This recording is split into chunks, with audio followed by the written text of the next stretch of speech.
Usap-usapan ngayon sa social media ang kapamilya action seryeng Sigabo matapos mapansin ng ilang netizens ang ilang eksenang umano'y tila ginamitan ng artificial intelligence.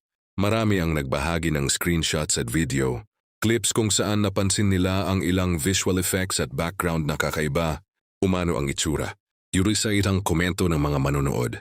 May mga eksenang tila hindi natural ang galaw ng ilang detalye sa paligid, dahilan upang isipin ng iba na posibleng gumamit ng AI technology ang production sa ilang bahagi ng serye. Dahil dito mabilis na kumalat ang iba't ibang opinyon sa iba't ibang social media platforms.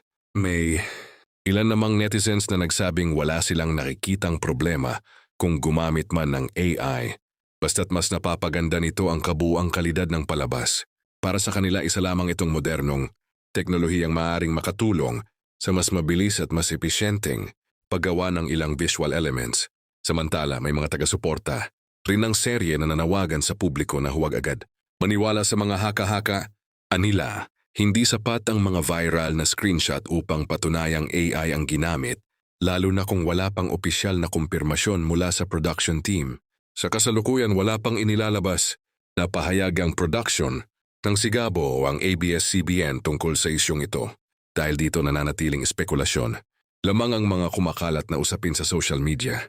At wala pang opisyal na ebidensyang nagpapatunay sa mga naturang aligasyon. Habang hinihintay ang anumang opisyal na paglilinaw, patuloy pa ring sinusubaybayan ng mga manonood ang bawat episode ng Sigabo.